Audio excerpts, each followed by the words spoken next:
In a world where tens of thousands of indie games are released each year, indie devs cry out to be heard, to be seen. And it's up to two brothers to get to know them. Super Interview.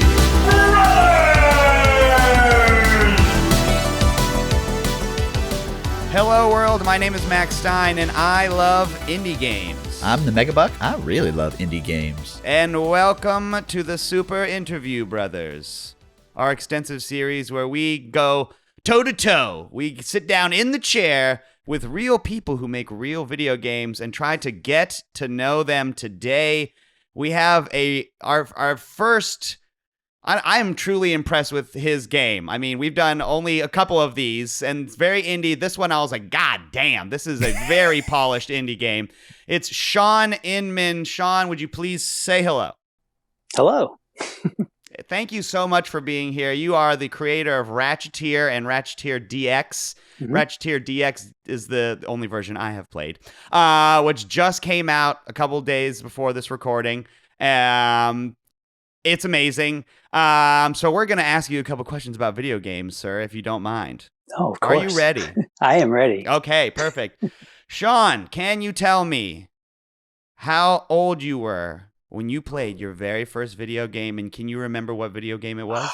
I can't remember the first. I definitely remember at my grandmother's house, they used to have one of those old, handheld football games with just, the red LEDs. Yes. And I'm not sports game guy, but I would play that because it was lights and flashing and it chirped. But first proper video game was probably something on an Atari. Okay.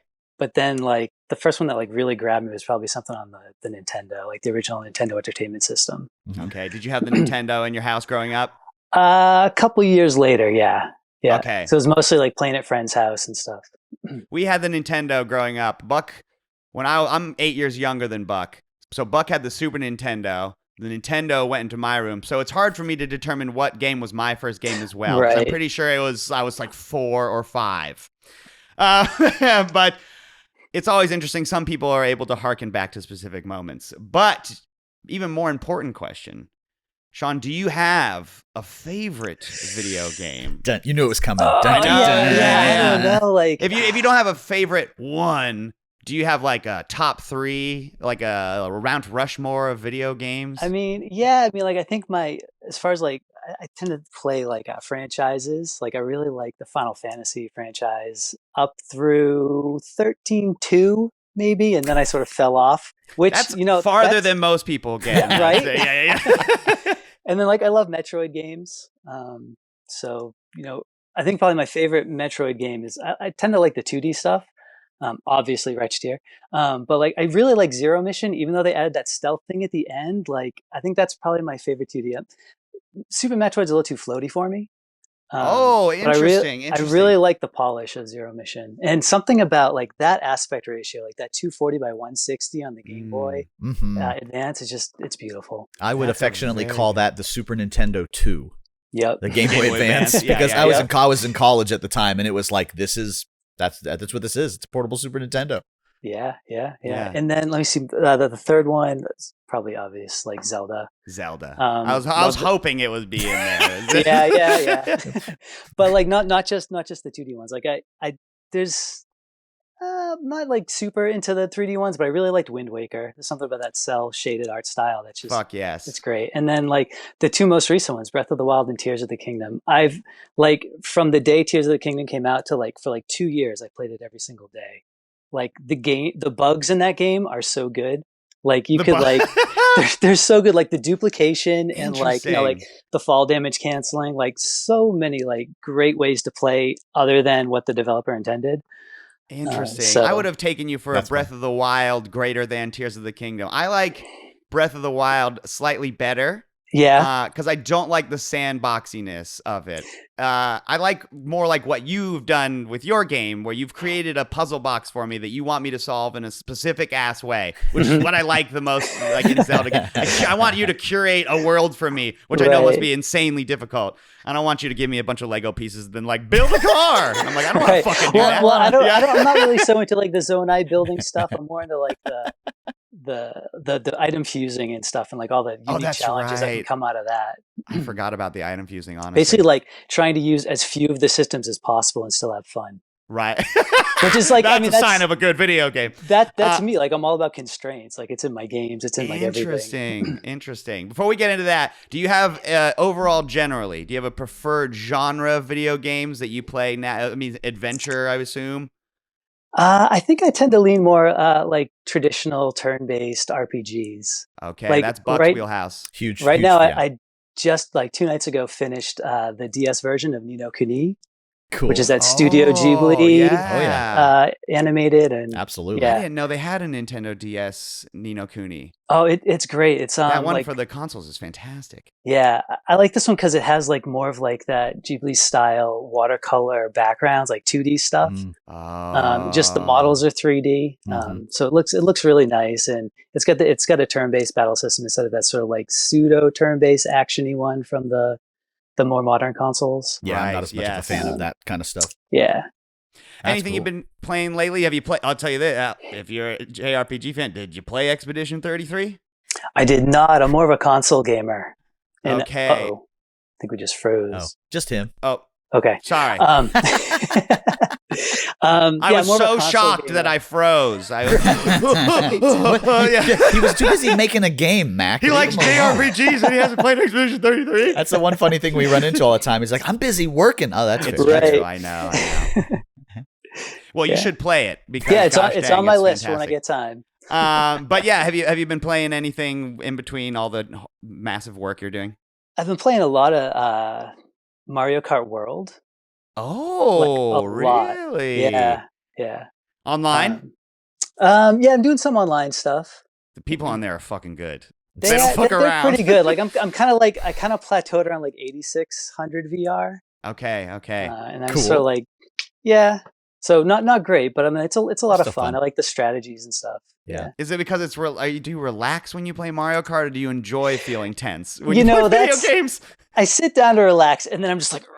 Yeah, you're like white knuckling the triggers as you're trying to outrace some Japanese kid who's like getting home from school and he's absolutely destroying you. Yes, just got home. It's like red shell, shock, blue shell, right at the finish line. Yeah. And you come in 17th. You're like, come on, just one more. I need to relax. Yes. You're like,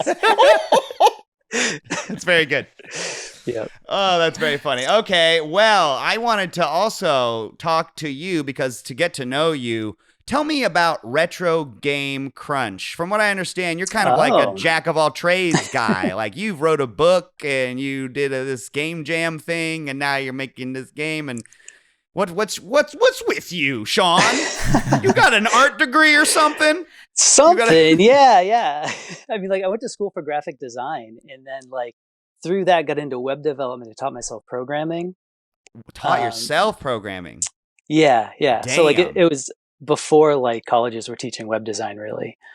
So I just got a bunch of books and did an independent study and learned that stuff. And then like realized, web programming is just kind of like programming.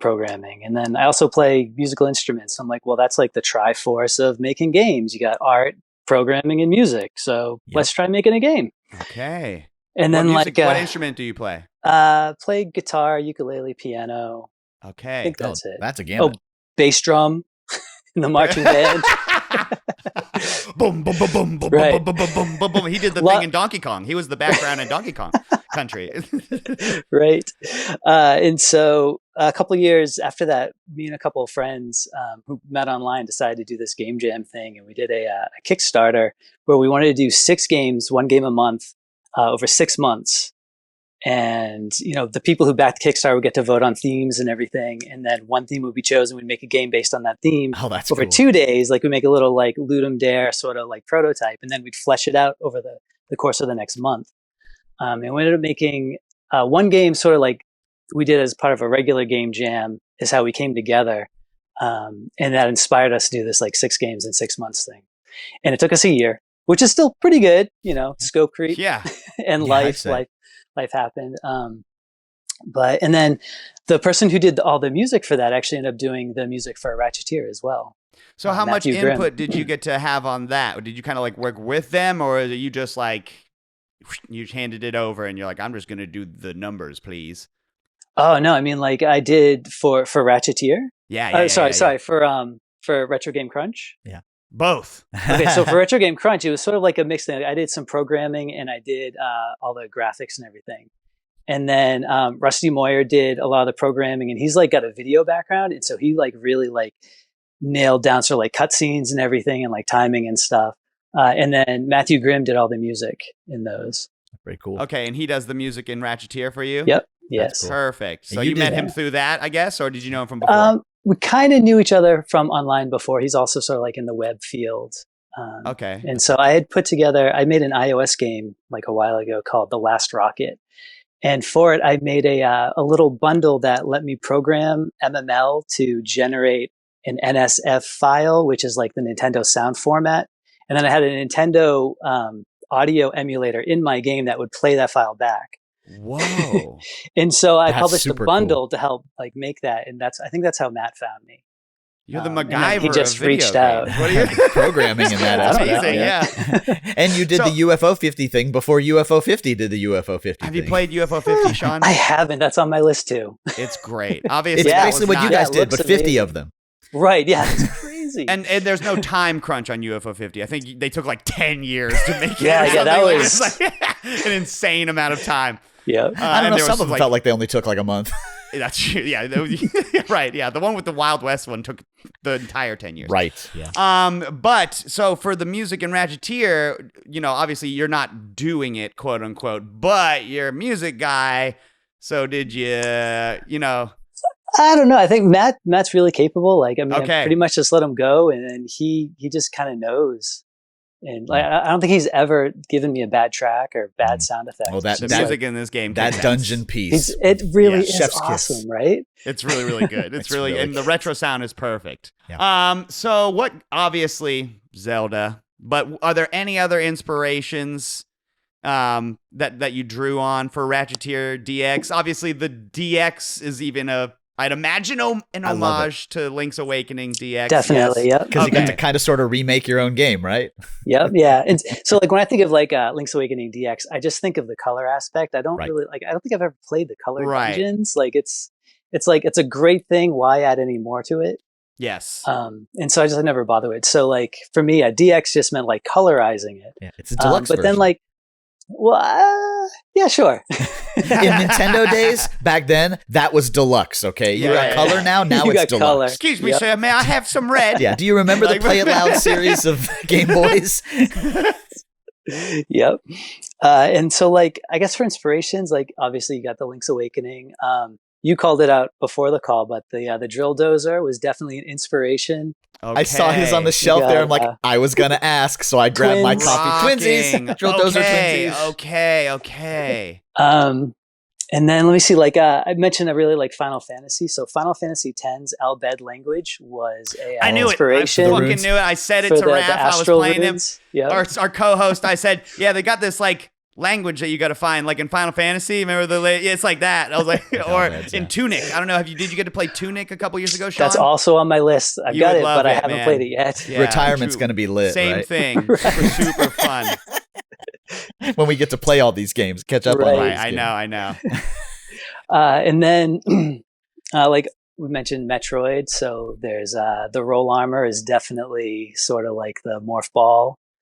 You turn into basically like a Kirby's pinball, fucking like zoom, zoom, zoom, zoom, zoom, zipping through the Oh, fucking. that's cool. I That's haven't what gotten reminded that me- yet. That's what Okay, reminded Oh, me of. Yeah. spoilers! Nah, that's all So- right. sorry. Items aren't spoilers. It's okay. It's only been 24 hours.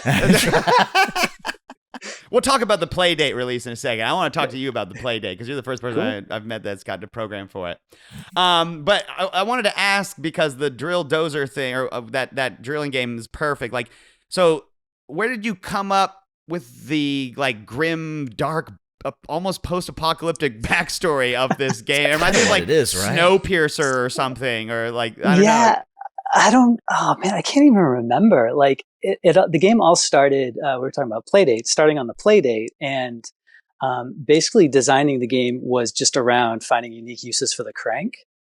And so like the first thing I came up with was the crank lantern. I don't know why, but it was just like, okay, I think it was because I wanted to like do this cool effect where like there was a mask through the darkness of the cone of light.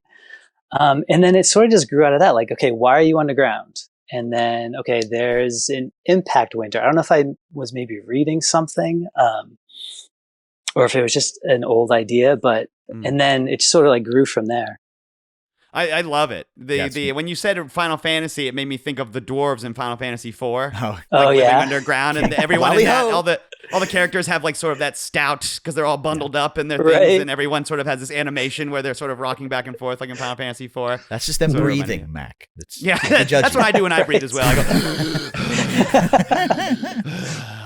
go. But that world that you've built that you sort of explain through context clues, kind of like in Metroid, very cool. Yeah, it's super original. I don't know. Did you get to play Animal Well yet?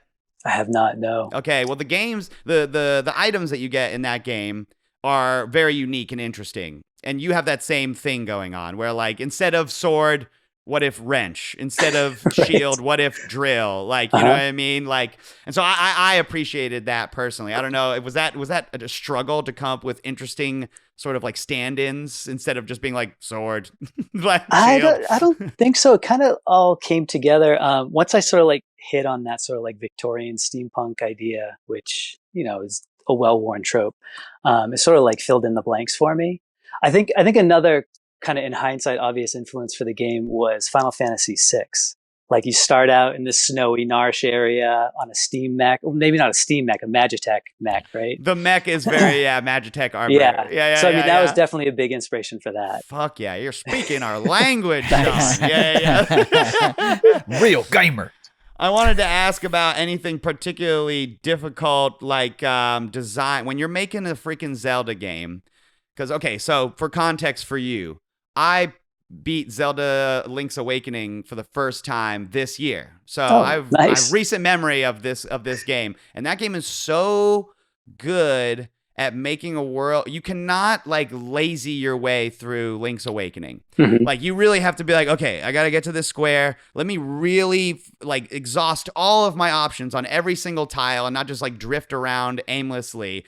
And you have done that, and like something that goes part and parcel with that is the idea of like making a puzzle box, like I said before. So like, for example, there's one really early on where it's just like there's like those paths that rotate when you hit them with the spinning object, and you have to like spin this one and then go all the way back through the dungeon and come back up on the other side, and it's still in the orientation that you left it in, type deal. And it's like there's things that reset and things that shouldn't reset. So is it difficult? You know, you've made the game, and then you made a Zelda clone that is very good at being like Zelda, and you're just like a guy. So was that hard? Yeah. I mean, like some of it is just like, it's just numbers. It's just state that you either decide to persist or you don't. And then you have like flags for when you turn it on and off. So like it is sort of like, it's a logic puzzle in the game, but also making it is sort of like a logic puzzle too. Right. You got to think to through make the it, but it's also another permutations, thing right? to make it and have it be interestingly designed and engaging and not too esoteric that you can't figure it out. And I will tell you, the graphics for that turnstile took me like so long to draw, because like it has to rotate and has to like create a path and like clearly indicate that you can't cut across the corner and stuff. Right. So not even just like the programming of it, even just like the making the graphics for it. What's your favorite thing to do? What's your favorite part of game making, I should say? What's your I'm going to ask you also what your least favorite part is, keep in mind. Right. Yeah.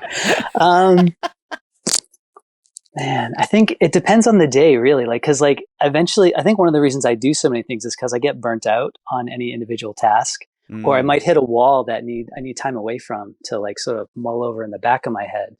And so like I could, I love doing pixel type, like designing fonts for games. Okay, interesting. Animating's not my favorite. Level design, oddly, isn't my favorite. It's very stressful.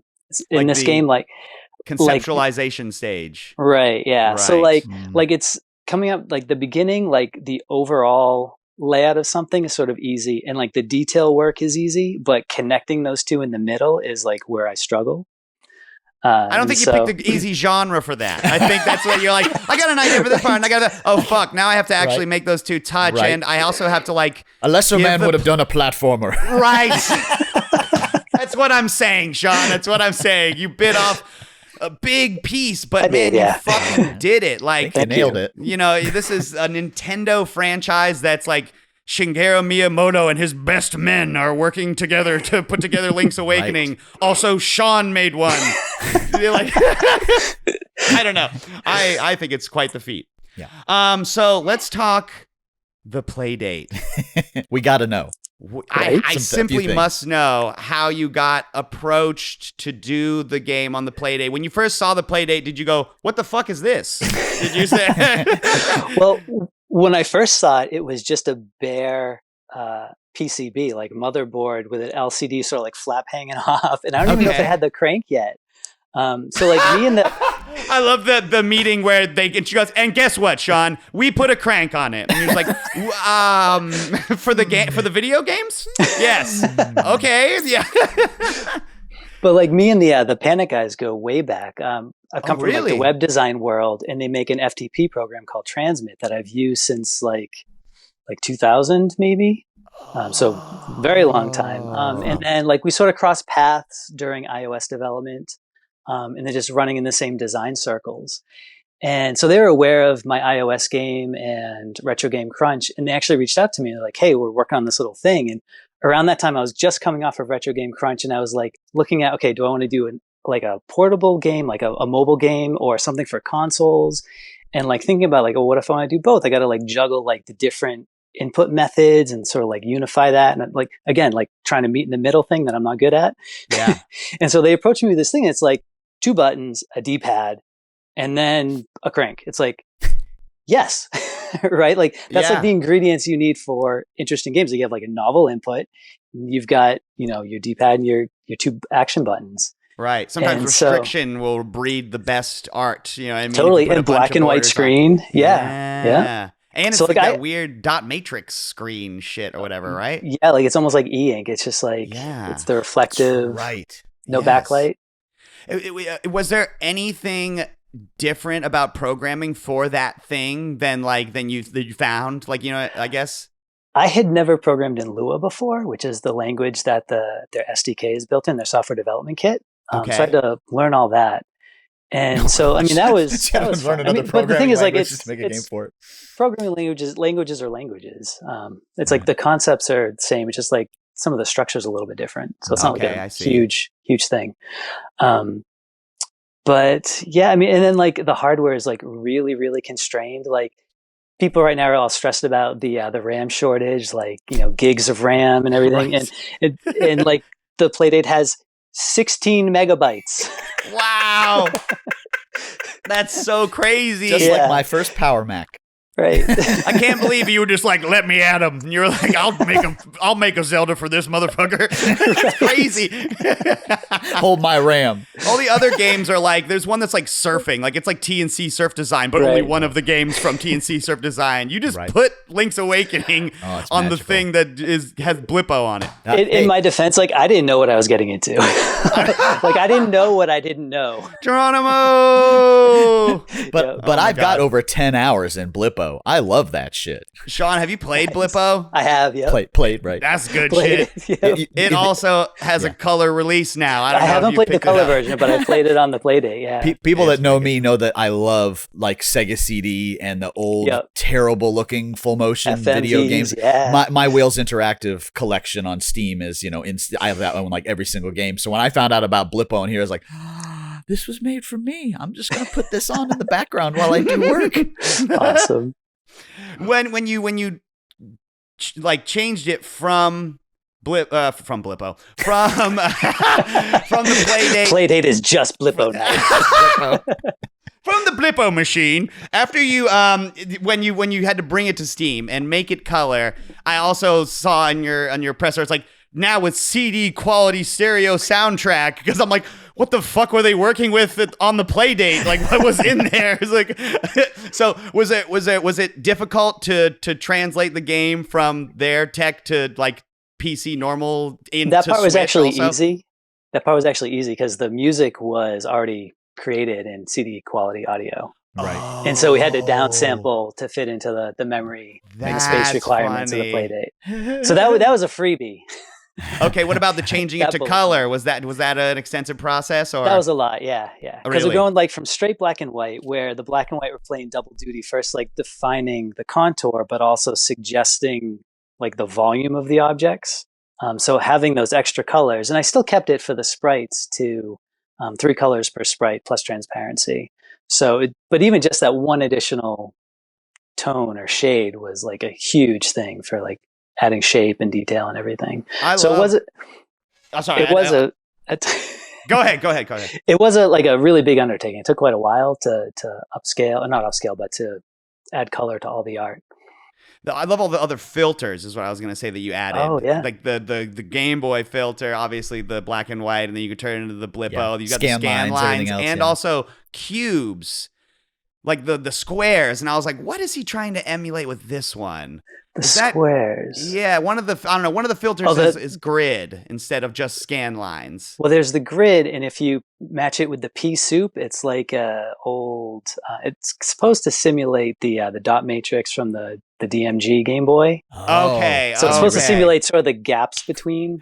That was what I was like. I'm pretty sure. So yeah, you basically recreated several Yeah. systems worth of Yeah. filters. Because the original so to Game Boy is speak, on just a the dot thing. matrix display, Okay. Yeah. so that's why. Oh, it does say dot matrix right next to the little that's power right. button. And the doesn't pea it? soup Okay. is obvious. Yeah. I love that. That's the No, name yeah, of the that pea filter. soup is definitely. Yeah, for sure. we weren't sure if Game Boy would fly. So Somebody named Schmintendo might have something to say about Nintendo, don't look into the text that I use for all of our everything. It certainly isn't the Game Boy font. Okay, well, my last question is, Sean, what is next? And obviously, it's like you're still doing this. Right, just came right. out. Still Leave me releasing. alone. I know, but it's just like, surely, every artists will have like a couple ideas maybe cooking in their brains. Very few will be like, and I'm done. Never. So it's like you did an adventure game, Metroidvania next, search action game next, I don't know. or do you I want to think I just like might- completely flip it? I'd love to kind of do like a long form turn based RPG. let's go. That's another huge Let's undertaking, go. though. Yeah, But we don't there have are enough some- of them on the market. There man. are some beauty. I'm for real. Expedition 33 is one that came back to be like, God damn it, this genre lives. It's good. When you look at what they did and immediately was like, we have a meeting with Square now. And it's like, well, that's interesting. The company who says turn-based is dead and takes their Right. remake completely in the other direction. Yeah, right, exactly. They turn it into an action game. It's not my Final Fantasy VII. I wanted it to be like Final Fantasy VII. Right. Well, very good, Sean. That is perfect timing for us. Buck, did you want to ask Sean any questions? Because that's all from me. I'm super excited about this, man. Like I told him, I'm already a good chunk of a way. He says I'm roughly halfway through the game. Is this good? Oh, you talked to him about where you were, the dungeon. Yeah, we talked a little bit, yeah. Yes, I made it to the second dungeon and then obviously watched a bunch of footage. But it's my favorite part. Like this is a weird thing, but when obstacles are in the dark and the way that you've rendered them is so beautiful. Like you'll see the moles in the dark, and there's a puzzle to where you kind of have to turn your light on and off depending on where they are, and just like the way you you sort of highlight the edge of ones. I don't know. I was playing it and went like, oh, you can kind of see in the dark, but kind of like how when you're trying to see in the dark, you can't really see, but you can kind of see. I was like, this is a good simulacrum for looking in the dark. Nice. It's very Way less interesting. fidelity, though. Way less. Sure, yeah. Well, I have bad vision, so you have to understand, Buck. It looks like that to me. So it looks just like real life. Yeah. Look, garbage. No, I'm just kidding. I think that does it. Sean, where can obviously go buy Ratcheteer? It's on the Switch. It's on Steam. It's on Itch. It's a bunch of places on the internet. Yeah. I guess if you don't buy it, wishlist it at least, you big meanie. Probably just buy it. Where yeah, just buy it. It's really, if you like Zelda, any of the top-down Zeldas, this is another one, so you don't have to wait on Nintendo to make another one. Sean has made one. Yeah. And Just in time for the 40th? Just in time Yes. for the 40th. Thank you. Sean gets a job at Nintendo for this. And it's got all this extra cool stuff, like you said, where you're never gonna have a Zelda game about the post-apocalyptic winter that everyone is having to survive through. It's very cool. Well, Miyamoto's scrambling now because Sean stole his idea. But other than that, Sean is copy me. Where else can people find you, Sean? Where do you want them to follow you, etc.? You can find me on Blue Sky at SeanInman.com. And then I also have SeanInman.com. Perfect. Go now. Follow Sean. Buy Ratcheteer. That's all we have for this episode of the Super Interview Brothers. Thank you so much for watching or listening. Until next time, video games, schmidio games, everyone.